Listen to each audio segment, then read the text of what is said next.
Bismillahirrahmanirrahim. Assalamualaikum warahmatullahi wabarakatuh. Alhamdulillah wassalatu wassalamu ala Rasulillah wa ala alihi wa ashabihi wa man walah wa man tabi'ahum bi ihsanin ila yaumil qiyamah. Qala Allah tabaraka wa ta'ala, ya ayyuhalladzina amanu taqullaha haqqa tuqatih wa la tamutunna illa wa antum muslimun. Wa qala Nabi sallallahu alaihi wasallam, fa inna asdaqal hadithi kitabullah wa khairal hadi Muhammadin sallallahu alaihi wasallam wa syarrul umuri muhdatsatuha fa inna kulla muhdatsatin bid'ah wa kulla bid'atin dhalalah wa kulla dhalalatin finnar, amma ba'du. Bapak Ibu sekalian yang semoga senantiasa dirahmati Allah Subhanahu wa taala, hari ini kita masuki tanggal 3 di bulan Sya'ban 1443 Hijriah, menunjukkan bahwasanya kurang lebih 26 atau 27 hari kita sudah memasuki bulan Ramadan, bulan yang kita tunggu-tunggu. Adalah kita melakukan persiapan, karena bulan Sya'ban ini juga disebut oleh para ulama dengan Syahrul Isti'dad, bulan persiapan menuju bulan Ramadan. Fisik kita siapkan, apa yang akan kita lakukan nanti di bulan Ramadan. Kita list kegiatan kita, bagaimana kita mengisi Ramadan yang jumlahnya antara 29 atau 30 hari tersebut, ya. Sehingga kita benar-benar mampu mendapatkan, ya, kesempatan untuk beramal sebaik-baiknya. Allah juga menyebutkan syahrul Ramadan alladzi unzila fihil Qur'an. Bulan Ramadan adalah bulan diturunkannya Al-Quran, sehingga Ramadan juga disebut dengan Syahrul Quran, bulan Al-Quran. Maka hendaklah kita bersungguh-sungguh di dalam, ya, mengisinya. Maka orang yang mendapati bulan Ramadan, kemudian Allah menerima semua amalan-amalannya yang dilaksanakan pada bulan Ramadan, itu termasuk orang yang paling beruntung. Kenapa? Karena dalam hadis disebutkan bahwa seorang yang sangat merugi adalah orang yang datang bulan Ramadan kepadanya, kemudian bulan Ramadan berlalu, ternyata Allah belum mengampuni dosa-dosanya. Na'udzubillah. Baik, Bapak Ibu sekalian, kita masuki pada bab berikutnya, arti syahadat Muhammadur Rasulullah. Ya, sebelumnya telah kita bahas tentang 4 tugas Nabi sallallahu alaihi wasallam yang diutus Allah Subhanahu wa taala. Masih ingat Pak tugasnya kemarin apa, Pak? 1, yatlu alaihim ayatihi. Apa itu? Mengajarkan tentang akidah. Ini pertama. Ya. Kemudian apa lagi yang kedua? Wa yuzakkihim, mensucikan mereka. Jadi disucikan. Para nabi yang diutus itu ditugaskan untuk mensucikan umat-umatnya dari dosa, ya, dari kotoran-kotoran dosa. Wa yu'allimuhumul kitab, yang ketiga adalah tugasnya apa? Mengajarkan Al-Qur'an. Nah, ini Al-Qur'an diajarkan. Yang keempat, wal hikmata, mengajarkan hikmah, ya. Makasih. Mengajarkan al-hikmah yaitu sunnah. Mengajarkan sunnah.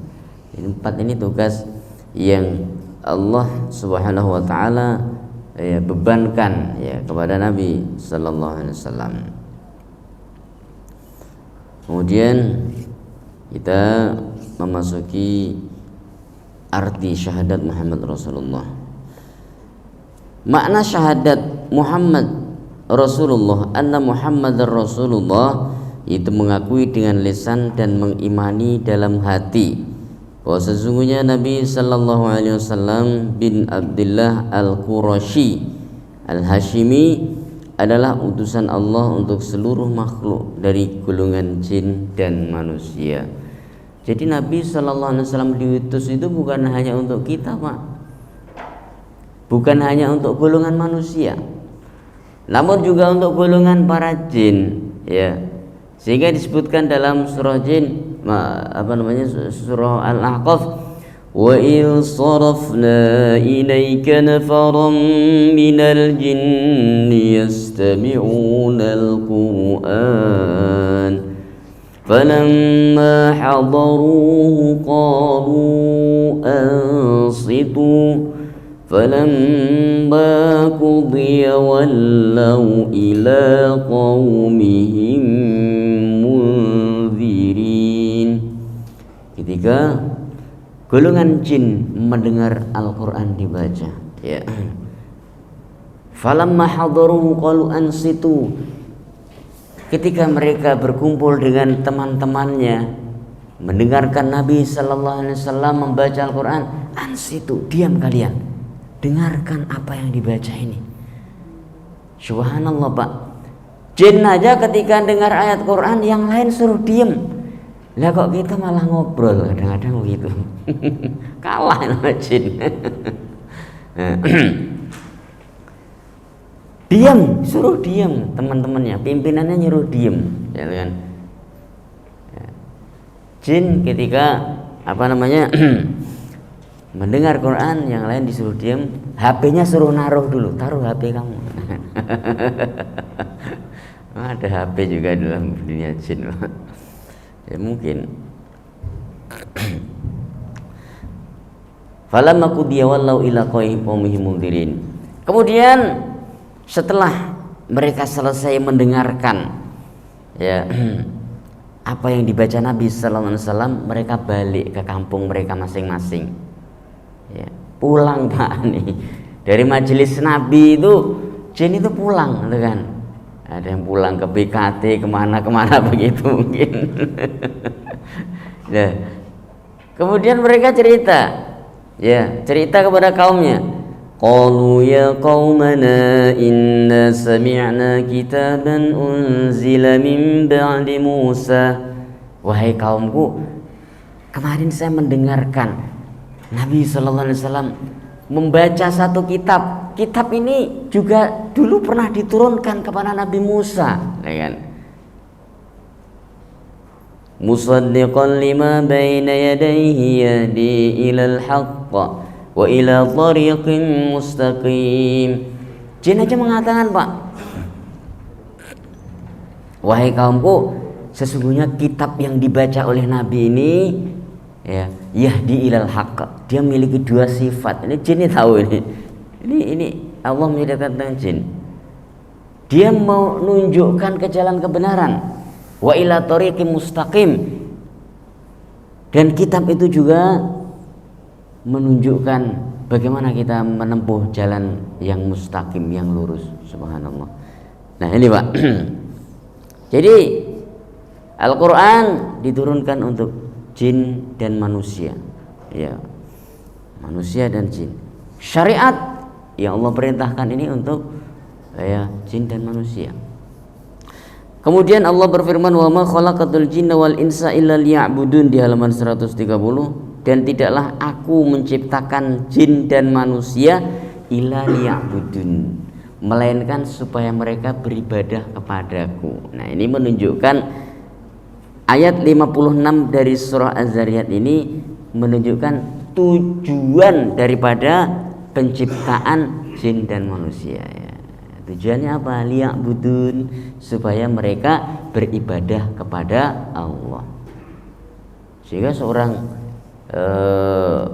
yang beriman itu, Pak, dalam setiap waktunya dia akan memiliki nilai ibadah. Syekh Ibnu Utsaimin mengatakan bahwa manusia, perbuatan mereka itu hanya antara dua hal. Satu kegiatan yang mengarah pada ketaatan, dua kegiatan yang mengarah kepada kemaksiatan, ya. Dan tidak ada antara keduanya. Seandainya ada, maka itu adalah perkara yang mubah. Dan perkara mubah itu tergantung apa yang kita niatkan, ya Pak. Contoh makan nih, makan ini ketika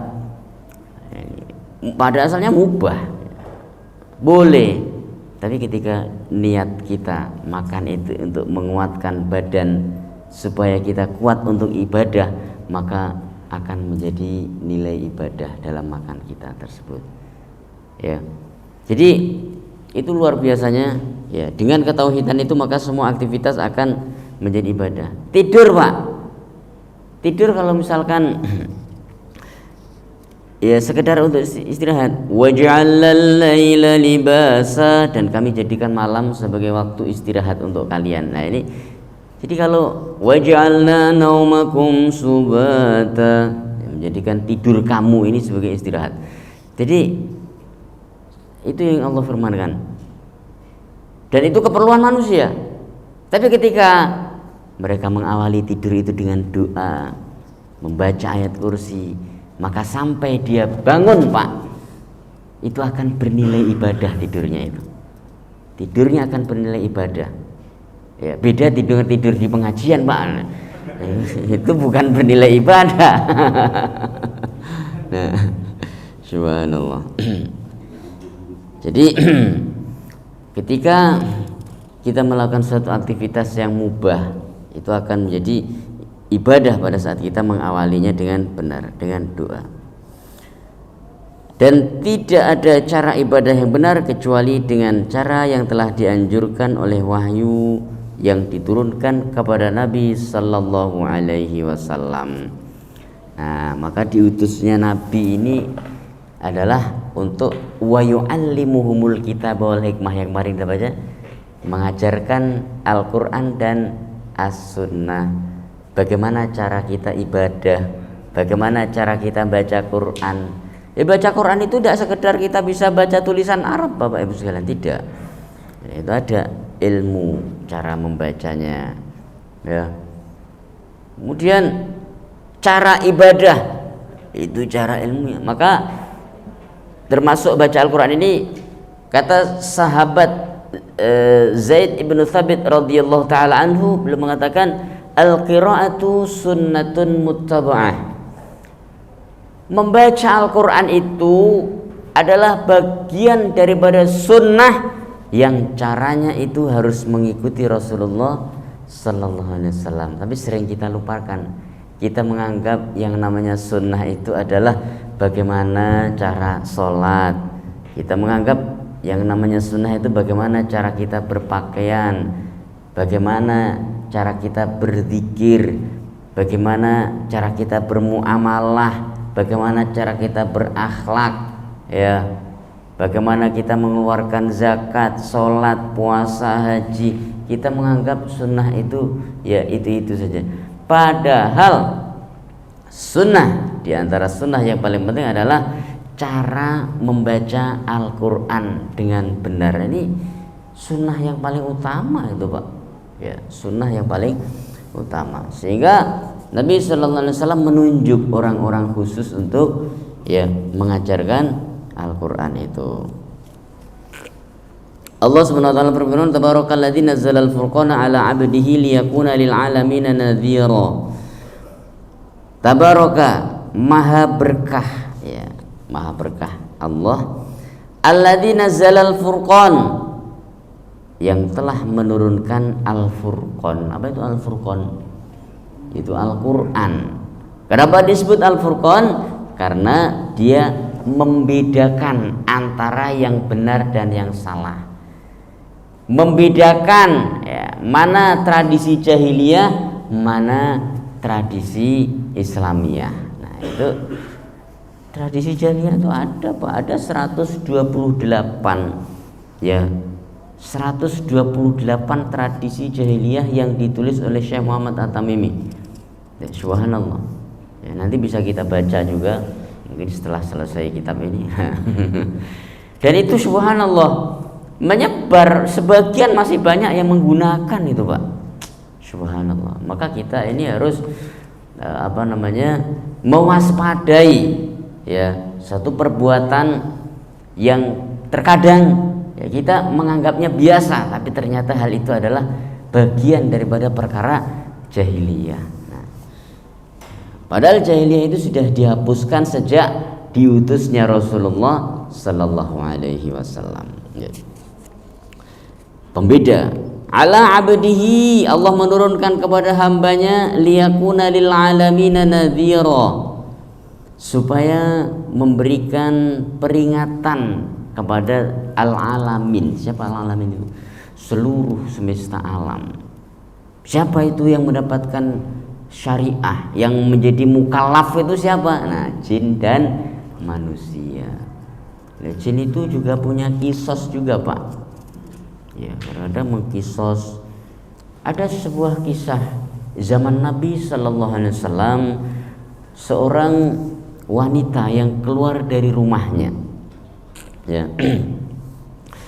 Kemudian karena dia keluar ketakutan, suaminya marah. Ya, orang Arab itu pencemburu. Nah, melihat istrinya keluar, kenapa kamu keluar dari rumah padahal saya ini sedang nggak di rumah? Nah, maka istrinya menunjukkan karena ada ular di dalam rumah itu. Takut istrinya. Oh, sini. Maka dibunuhlah ular tersebut, Pak. Ular hitam itu. Dia langsung mengambil tombaknya, langsung ditusuk, gitu kan? Nah, perawi hadis mengatakan setelah menusuk atau membunuh ular tersebut, orang ini meninggal dunia. Ya, meninggal dunia. Dan perawi mengatakan, saya tidak tahu mana yang lebih dulu mati, apakah ularnya itu, apakah orang tersebut. Kenapa? Setelah disampaikan kepada Rasulullah SAW, bahwa Rasul ini kenapa baru nusuk ular kok tahu-tahu mati. Maka Nabi katakan bahwa ular itu adalah ya wujud daripada salah satu anaknya jin. Karena dia ditusuk, dibunuh, bapaknya nggak terima, langsung dicekik orang yang menusuk anaknya tersebut. Ya, makanya hati-hati kita. Ya, kalau kita mau buang barang, baca Bismillah, Bismillah. Sehingga kalaupun seandainya itu mengenai kepala jin, jin itu lemah, Pak. Lemah. Ya. Di mana bukti kelemahannya?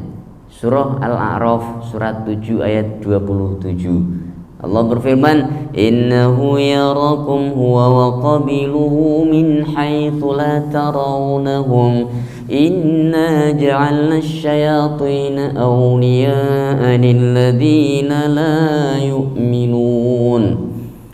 Sesungguhnya mereka dan golongan mereka ya melihat kalian dari arah yang kalian tidak melihatnya. Ya, lemah kan mereka. Jadi mereka bisa ngelihat bapak dan bapak nggak bisa ngeliat mereka. Bapak lagi ngaji ngantuk, dia ngeliat ngantuk tuh, tahu. Tapi bapak nggak bisa ngeliat dia, ya. Dan kehadirannya pun bisa dirasakan. Nanti saya kasih tahu, tapi nggak sekarang, kapan-kapan aja, Pak. Jadi subhanallah, itu luar biasa. Ini ayat ini bukan untuk nakut-nakutin kita. Oh, mereka ngelihat kita ini. Jangan-jangan di samping saya. Emang iya, Pak, samping kita juga ada itu.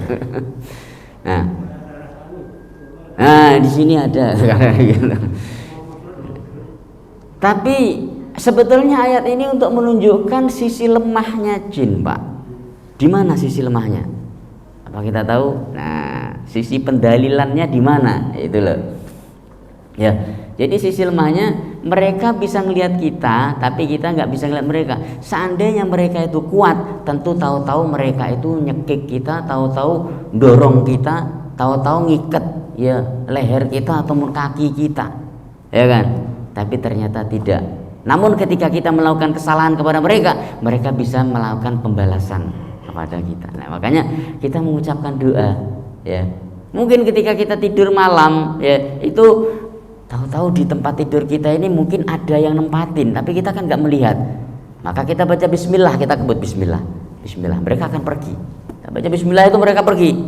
Ya, kita tidur dengan tenang. Apakah ada itu? Ada. Ya, salah seorang anak yang menderita, ya, indigo, ya, bisa melihat makhluk yang aneh, itu bingung. Ya, kenapa setiap mau tidur kok ada yang tidur di tempat tidur saya? Nah, itu yang disebutkan Nabi SAW seperti itu, betul, Pak. Kita suruh ngebut. Di mana kita pelajari ini? Dalam bab tauhid. Ya, inilah kita pelajari. Ya, sehingga Nabi SAW diperintahkan untuk semesta alam. Ya. Syahadat ini memiliki konsekuensi membenarkan segala yang datang dari Rasulullah sallallahu alaihi wasallam. Apa yang kita ucapkan dari syahadat memiliki konsekuensi, yaitu membenarkan, meyakini. Makanya tidak ada yang mengalahkan keimanan sahabat Abu Bakar radhiyallahu taala anhu. Kenapa? Karena sahabat Abu Bakar itu beriman tidak harus menunggu bukti, Pak. Yakin. Ya, seandainya yang mengatakan itu adalah Rasulullah, walaupun menurut manusia itu tidak mungkin, maka saya akan mempercayainya. Mungkin kita masih ingat peristiwa Isra Mi'raj. Ya. Yang Nabi sallallahu alaihi wasallam diterbangkan dari Mekah ke Masjidil Aqsa, kemudian ke langit Sabtu dalam waktu 1 malam. Dan ternyata semua itu menjadi alat orang-orang kafir Quraisy untuk menghasut, sehingga mereka yang tadinya mau beriman kepada Nabi akhirnya menjadi ragu. Tapi tidak dengan sahabat Abu Bakar radhiyallahu taala anhu. Ya. Sampai-sampai untuk membungkam mulut orang-orang kafir Quraisy, kata sahabat Abu Bakar, lihatlah Ka'bah itu. Apa warna Ka'bah itu? Apa Pak warnanya, Pak? Hitam. Tapi sahabat Abu Bakar mengatakan, seandainya Muhammad mengatakan bahwa Ka'bah itu berwarna putih, maka Abu Bakar akan percaya dengan apa yang diucapkan oleh Muhammad sallallahu alaihi wasallam, dan Abu Bakar akan mengatakan bahwa mata Abu Bakar telah berdusta kepada Abu Bakar. Yang benar adalah Nabi sallallahu alaihi wasallam yang mengatakan Ka'bah itu berwarna putih. Seandainya Rasul mengatakan Ka'bah itu berwarna putih, apa yang dia lihat berbeda dengan kenyataan saja akan dikatakan salah jika Nabi mengatakan salah. Itu hebatnya iman Abu Bakar, Pak. Ya, subhanallah. Sehingga Nabi sallallahu alaihi wasallam juga mengatakan, satakunu fitnah, akan datang fitnah, yusbihu rajulun mu'minan wa yumsi kafiron. Datang masa fitnah, Pak, di mana seorang yang pagi harinya dalam keadaan beriman, sore hari sudah kafir. Wa yumshi mu'minan wa yusbihu kafiran, sorenya beriman, pagi sudah kafir lagi. Keraguan selalu muncul dalam hati. Nah, kenapa? Tauhidnya lemah. Ya, maka harus kita kuatkan. Konsekuensinya adalah apa? Membenarkan segala yang datang dari Rasulullah sallallahu alaihi wasallam. Ini konsekuensi daripada syahadat. Melaksanakan segala perintahnya. Kalau kita sudah mengucapkan 2 kalimat syahadat, maka kita harus laksanakan perintahnya. 2 kalimat syahadat yang kita ucapkan, asyhadu an la ilaha illallah wa asyhadu anna muhammadar rasulullah. Konsekuensi utamanya apa itu? Asyhadu an la ilaha illallah adalah menjadikan Allah satu-satunya sembahan, tidak ada sembahan yang lain yang berhak untuk diibadahi, dan meyakini ya rububiyah, uluhiyah dan ketinggian sifat Allah Subhanahu wa taala. Konsekuensi asyhadu anna muhammadar rasulullah, menjadikan Nabi sallallahu alaihi wasallam satu-satunya panutan dalam segala sisi kehidupan. Nah, ini Pak, satu-satunya panutan. Karena Nabi sallallahu alaihi wasallam diutus, innama bu'itsu liutammima makarimal akhlak. Sesungguhnya Allah mengutus aku untuk menyempurnakan akhlak-akhlak manusia ini. Disempurnakan Nabi sallallahu alaihi wasallam itu dengan diutusnya beliau. Kemudian menjauhi segala larangannya.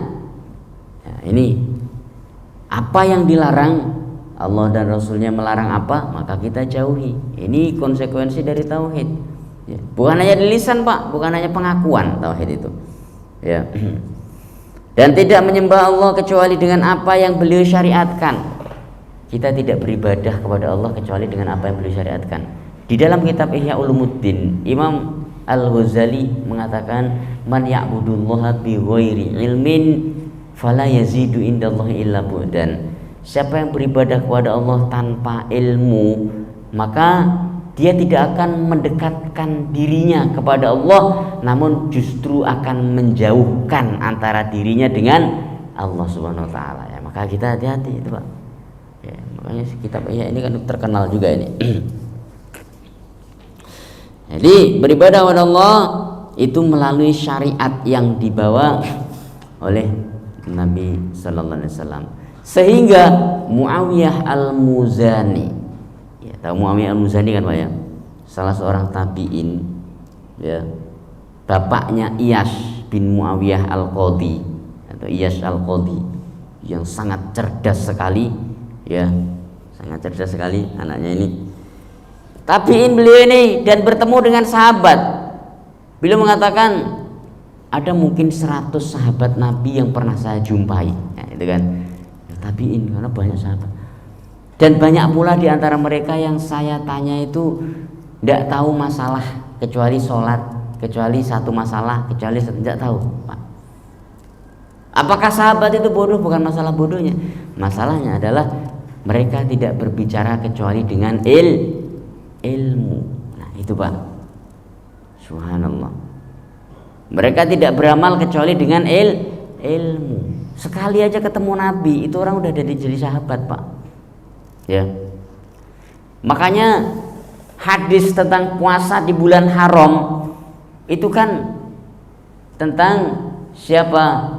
Al-Bahili, Ar-Rajul Al-Bahili, ya, itu pernah bertemu dengan Nabi sallallahu alaihi wasallam. Nabi kaget, kamu siapa ini? Pakaiannya compang-camping, rambutnya pun juga kusut, ya, kulitnya pun juga sudah mulai rusak. Kamu siapa? Wahai Rasulullah, laqad laqaituka fi amil awal. Wahai Rasul, tahun yang kemarin saya sempat bertemu dengan antum. Sekali aja ketemu Nabi, Pak, tapi luar biasa motivasi yang dia peroleh, motivasi ibadah dan lain-lain itu. Ketemu Nabi sekali luar biasa, ya. Makanya orang kalau mengikuti pelatihan sekali aja, kadang-kadang itu kalau dia action itu bisa sukses. Maka Nabi bertanya, ma yughayyiruka, apa yang menjadikan kamu berubah seperti ini wahai Al-Bahili? Wahai Rasulullah, sejak saya berpisah dengan engkau tahun lalu, saya tidak pernah makan kecuali di malam hari. Loh, maksudnya apa itu? Saya selalu berpuasa di siang hari. Subhanallah, luar biasa seperti itu. Maka Nabi sallallahu alaihi wasallam pun bertanya kepada orang tersebut, lima tu'adzib nafsak, kenapa kamu menyiksa diri kamu sendiri, gitu kan? Maka orang itu menjawab, ya Rasulullah, dullani ala amalin, kalau begitu ajarkan kepadaku suatu amalan. Maka Nabi sallallahu alaihi wasallam, kalau mau kamu berpuasa, ya, ij'al yauman fi syahrin, berpuasalah 1 hari dalam sebulan. Wahai Rasulullah, tambahin dong, jangan cuma sehari, 2 hari kalau gitu setiap bulan. Wahai Rasulullah, jangan 2 hari dong, tambahin lagi 3 hari setiap bulan. Berpuasalah kamu 3 hari setiap bulan, ya, jadi puasa ya 3 hari setiap bulan itu, Pak. Nah ini awalnya ternyata dari Al-Bahili tersebut yang minta kepada Nabi untuk ditunjukkan bagaimana cara berpuasa, ya, berpuasa 3 hari setiap bulan. Nah ini petunjuk Nabi sallallahu alaihi wasallam. Dan saya kasih tahu juga ini bahwa berpuasa 3 hari setiap bulan itu tidak harus tanggal 13, 14 dan 15. Disunahkan kita di tanggal tersebut. Kalau misalkan tidak bisa, wah 13, 14, 15 ini saya kan lagi safar ini, kerja keras. Yaudah saya puasanya besok aja lah, tanggal 15, 16, 17 misalkan saja. Apakah boleh? Boleh, Pak, tidak ada masalah, kan? Berdasarkan hadis tersebut, kan? Dalil yang lain tentang bulan Dzulhijjah 11, 12, 13 kita nggak boleh puasa kan hari tasyrik. Lalu berpuasanya 3 hari sebulan mana? Ya 14, 15, 16 bisa seperti itu, ya. Jadi itu adalah sebab apa yang dia sebutkan, ditunjukkan Nabi sallallahu alaihi wasallam, itu adalah sebagai dasar landasan kita di dalam beribadah, ya. Syahadat juga memiliki konsekuensi. Nah itu kan, syahadat itu nggak sekadar diucapkan, Pak, memiliki konsekuensi. Ini yang penting untuk kita sampaikan kepada para mu'alaf ketika mereka masuk Islam, bahwa syahadat tersebut memiliki konsekuensi. Ya, saya pernah mendampingi seorang yang masuk Islam. Nah sebelum, ya, beberapa kali sebelum saya menuntun mengucapkan syahadat, maka saya yakinkan, kamu yakin mau masuk Islam? Iya Ustaz, yakin. Apa yang menjadikan yakin? Karena jawab begini dan begini. Maka saya tunjukkan Ucapan syahadat itu bukan sekedar ucapan di lisan, tapi adalah tuntutan, konsekuensi, kewajiban yang harus antum lakukan setelah antum mengucapkannya. Apakah antum sanggup? Kalau kira-kira belum sanggup, pikir lagi, pikir dulu kan. Nah, nanya apa saja yang harus saya lakukan? Begini, tunjukkan sekilas. Ini kewajiban yang harus dilakukan, sholat 5 waktu dan lain-lain, meyakini bahwa Allah itu sah. Oh ya, saya sanggup. Dan uniknya Pak, salah satu di antara mereka itu ada yang keluarganya semuanya masih Kristen. Kemudian saya tanya, apakah orang tua kamu sudah tahu kalau kamu masuk Islam? Sudah. Terus apa kata mereka? Saya minta izin dulu. Kemudian kata bapak saya, kalau kamu meyakini Islam itu agama yang benar, kamu jangan keluar dari Islam setelah kamu masukinya. Loh, begitu kata bapakmu? Iya. Apa alasannya? Alasan bapak saya adalah karena memasuki suatu agama itu bukan hal yang main-main. Subhanallah. Ini orang kafir aja ngerti Pak ini Pak. Ya. Bagaimana kita harus lebih ngerti lagi ini kan. Subhanallah. Maka saya pun bilang, doakan bapak kamu, orang tua kamu supaya mereka juga mengikuti jejak kamu. Subhanallah Pak. Nah, itu pesannya kepada anaknya ketika anak jangan keluar dari agama kamu Islam setelah kamu masuk Islam, karena memasuki satu agama itu bukan hal yang main-main. Subhanallah. Nah, ini konsekuensinya. Jadi kita harus segera menunaikan ya ketaatan pada saat kita mengucapkan syahadatain. Pertanyaannya, apakah Bapak Ibu sekalian juga sudah pernah mengucapkan syahadatain? Saya mau masuk Islam dulu. Asyhadu an la ilaha illallah wa asyhadu anna muhammadar rasulullah. Pernah enggak Pak? Ayo, kapan coba? Pernah nggak? Tidak. Ya. Kenapa? Karena ini adalah jasa terbesar kedua orang tua kita, Pak. Karena kedua orang tua kita seorang yang Muslim, maka kita pun lahir dalam keadaan Islam. Itu jasa terbesar orang tua, sudah menjadikan Bapak Islam sejak lahir ini. Nah. Maka ini yang harus kita balas, jasa-jasa seperti ini. Nah, sehingga ketika seorang dilahirkan di tengah keluarga non muslim, kemudian dia berkumpul dengan teman-teman yang muslim, ya, maka dia nggak bisa Pak langsung sholat begitu saja. Maka dia harus membaca syahadat, harus masuk Islam dulu, ya, harus masuk Islam dulu. Kenapa? Karena sulbinya ya dia berasal daripada agama yang selain Islam. Meyakini bahwa Nabi Sallallahu Alaihi Wasallam tidak memiliki rububiyah, artinya apa? Meyakini bahwa Nabi Sallallahu Alaihi Wasallam itu adalah manusia biasa yang dipilih oleh Allah Subhanahu Wa Taala. Dipilih Allah. Dalilnya, kulla amliku li nafsi. Al-An'am ayat 50. Kulla aqulu lakum indi khazainullahi wala a'lamul ghaiba wala aqulu lakum inni malak in attabi'u illa ma yuha ilai. Katakanlah wahai Muhammad sallallahu alaihi wasallam, la aqulu lakum indi khazainullah. Aku tidak mengatakan bahwasanya aku memiliki perbendaharaan yang disimpan oleh Allah, perkara-perkara gaib dan lain-lain itu. Ya, Nabi sallallahu alaihi wasallam tidak tahu kecuali apa yang Allah tunjukkan. Wala alamul ghaiba, dan aku juga tidak mengetahui perkara-perkara gaib. Ya. Adapun perkara gaib yang ditunjukkan Allah kepada Nabi, maka itu adalah bagian dari mukjizat. Nah, ini Pak. Contoh, Nabi sallallahu alaihi wasallam bersabda, sayati alaikum zaman, akan datang kepada kalian suatu zaman. Bagaimana kondisi zaman tersebut? Ya, yu'tamanul khainu wa yukhawwanul amin. Di dalam zaman tersebut orang-orang yang terpercaya itu difitnah sebagai pengkhianat, dan orang-orang yang pengkhianat itu dianggap sebagai orang-orang yang terpercaya. Wa yaqulu fihi arwaibidah, dan di zaman tersebut orang-orang akan berkata, ya, yang enggak punya ilmunya pun akan berkata tentang masalah-masalah besar. Subhanallah Pak, tidak punya ilmunya tapi dia bicara masalah-masalah umat. Apakah kita menyaksikan masalah itu? Luar biasa ini Pak, banyak terjadi itu ya. Jadi ini bagian daripada mukjizat sebetulnya. Kenapa? Karena Nabi Shallallahu Alaihi Wasallam belum melihat zaman itu, tapi Nabi Shallallahu Alaihi Wasallam sudah menyebutkan itu akan terjadi nanti, itu akan terjadi. Wala aqulu lakum inni malak, dan katakanlah wahai Muhammad Sallallahu Alaihi Wasallam, katakan kepada mereka, ya, la aqulu lakum inni malak, saya tidak menyebutkan bahwa diri saya adalah malaikat, ya, itu.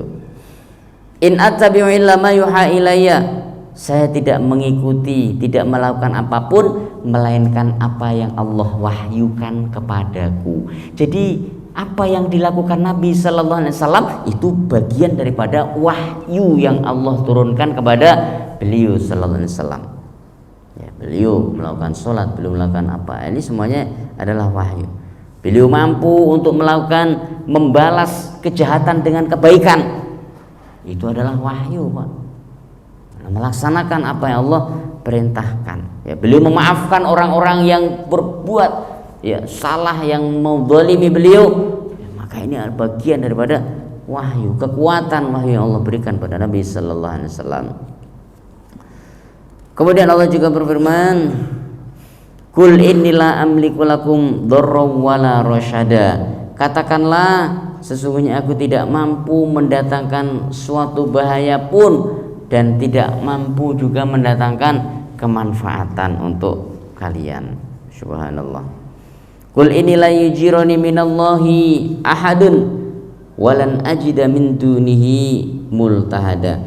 Katakanlah wahai Muhammad sallallahu alaihi wasallam, sesungguhnya aku sekali-kali tiada seorang pun yang dapat melindungiku dari azab Allah, dan sekali-kali tidak akan memperoleh tempat perlindungan selain darinya, selain dari Allah Subhanahu wa taala. Ini Nabi sallallahu alaihi wasallam Pak mengucapkan demikian. Ya, sehingga sahabat pun ketika Nabi menyebutkan inna syaitana yajri majrad dam, sesungguhnya syaitan itu mengalir di dalam tubuhnya itu, ya, di dalam tubuh manusia itu sesuai dengan peredaran darah itu, syaitan akan mengalir. Subhanallah, mengalir bersama itu, Pak, luar biasa. Kemudian beliau juga menyebutkan maminkum illa lahu qarinu au kama qala Nabi sallallahu alaihi wasallam. Tidaklah di antara manusia melainkan semua itu ada qarin, ada jin-jin yang menggoda, ada syaitan-syaitan yang menggoda. Maka para sahabat bertanya, wa antar ya Rasulullah, apakah engkau juga ada setan yang menggoda wa Rasul? Ada.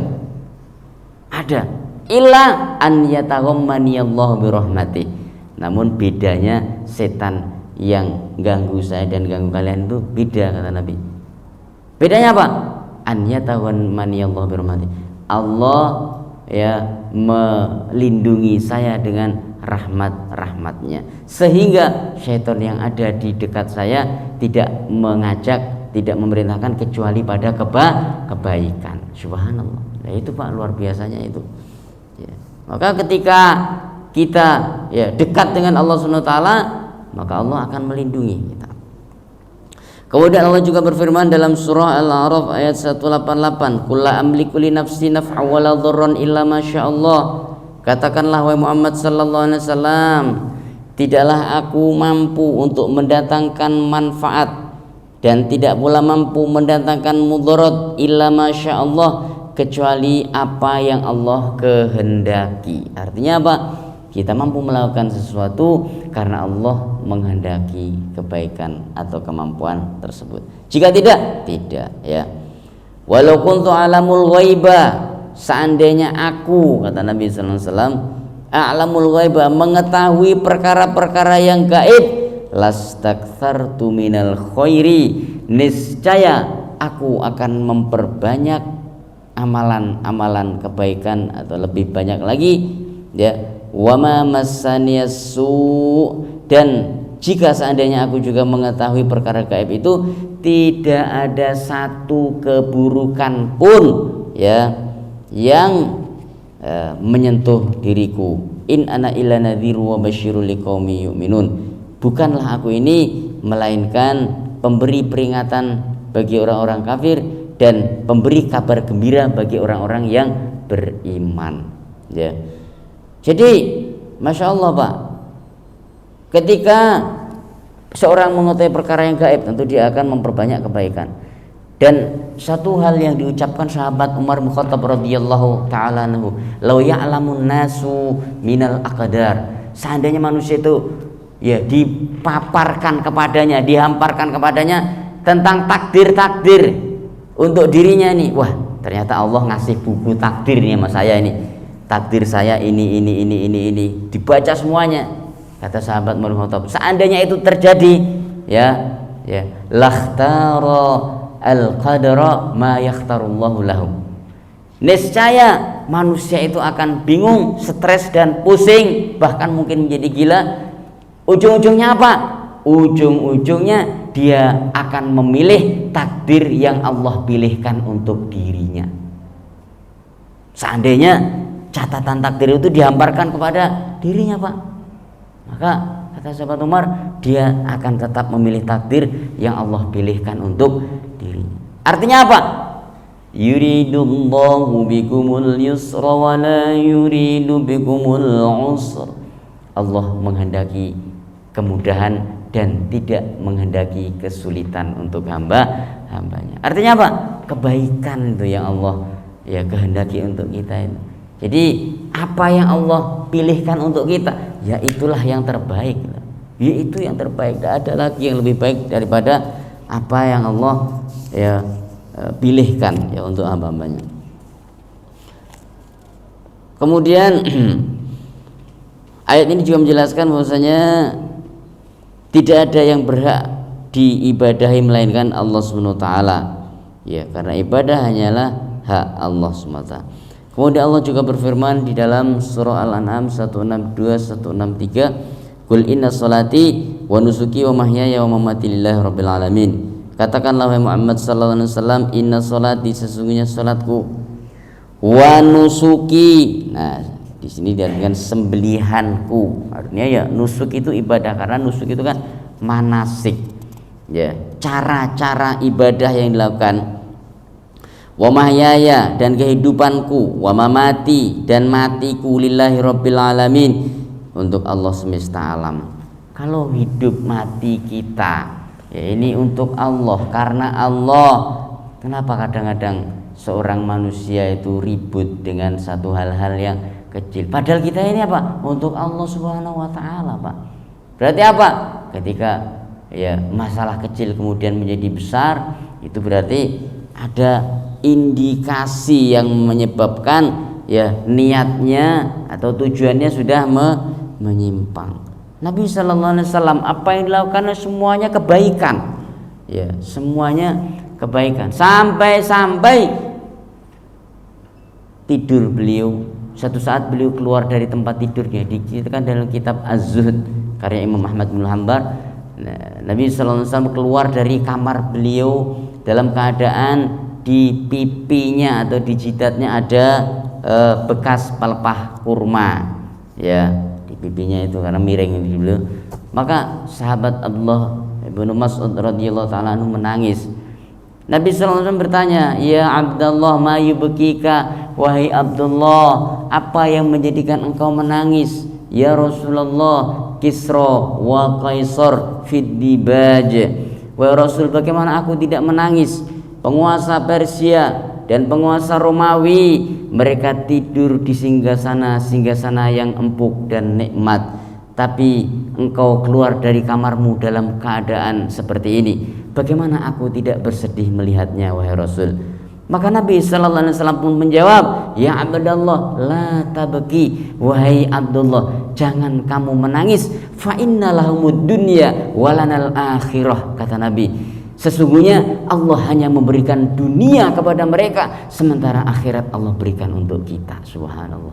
Ini jawaban Nabi sallallahu alaihi wasallam kepada sahabat Abdullah bin Mas'ud radhiyallahu taala anhu. Dan beliau ya memberikan contoh dalam kehidupan tersebut ya bahwa apa yang dilakukan semuanya adalah untuk dan karena Allah Subhanahu wa taala. La syarikalah wa bidzalika amirtu wa ana awwalul muslimin. Tidak ada sekutu bagi Allah Subhanahu wa taala, dan dengan itu pula umirtu, aku diperintahkan. Artinya apa? jika disebutkan tidak ada sekutu dan dengan itu pula diperintahkan, artinya Nabi sallallahu alaihi wasallam diperintahkan untuk menegakkan ketauhidan, dan aku adalah pertama orang yang berserah diri kepada Allah Subhanahu wa taala. Kemudian segenap manusia hendaknya menempatkan ya Nabi sallallahu alaihi wasallam pada kedudukan dan martabat yang telah Allah berikan kepada beliau, yaitu sebagai hamba dan utusan Allah Subhanahu wa taala. Ya, ini yang luar biasa. Nabi berulang kali, bahkan dalam Al-Quran juga disebutkan bahwa beliau adalah manusia seperti halnya manusia-manusia yang lain, namun Allah memilih beliau ya sebagai hamba yang dipilih, sebagaimana Allah sebutkan dalam surah Fatir ayat 32, "Tsumma awrathnal kitabal ladzina istafaina min ibadina." Kemudian kami memilih hamba yang kami pilih untuk mewarisi kitab yang Allah hendak turunkan. Siapa itu? Yaitu Nabi sallallahu alaihi wasallam yang dipilih untuk mewarisi Al-Qur'an. Faminhum zalimun li nafsihi wa minhum muqtasidun wa minhum sabiqun bil khairati biiznillah. Maka setelah Al-Quran itu disampaikan, manusia akan terpecah menjadi 3 golongan. Golongan pertama, zalimul li nafsihi, mereka mengabaikan Al-Quran sehingga dosa mereka pun masih tetap banyak, enggak berusaha untuk dikurangi. Wa minhum muqtasid, sebagian di antara mereka pertengahan, karena Al-Quran sudah dibaca, kadang dosa, kadang tobat, kadang dosa, kadang tobat. Yang paling bagus golongan yang ketiga, ya wa minhum sabiqum bil khairati biidznillah, di antara mereka adalah orang-orang yang mengikuti ya bersegera untuk menyambut kebaikan itu dengan izin Allah Subhanahu wa taala. Ya. Ini adalah tentang Nabi sallallahu alaihi wasallam ya.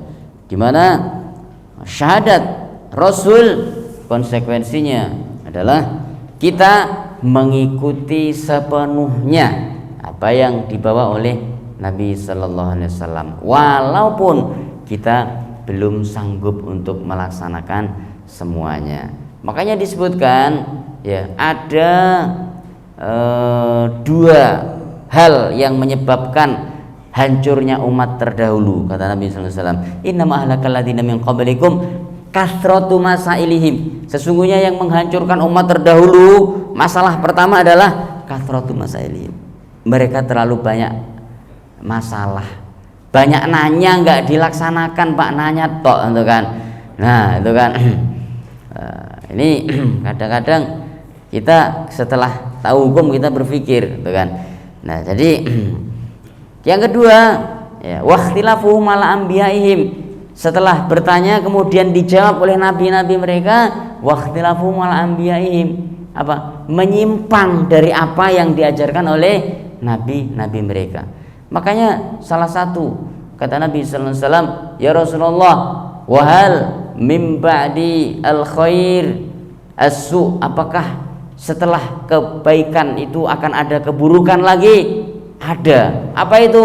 Di antara ciri keburukan tersebut adalah wa yastannuna bi ghairi sunnati nabiyihim, atau kama qala Nabi sallallahu alaihi wasallam, ya, mereka mengambil sunnah selain dari sunnah nabi-nabi mereka. Subhanallah. Nah, baik Bapak Ibu sekalian, saya rasa ini ya pertemuan kita. Gak terasa Pak ya? Ya gak terasa Bapak. Saya kan ngomong Pak. Terasa ini kan. Ya, baik. Jika ada pertanyaan boleh disampaikan.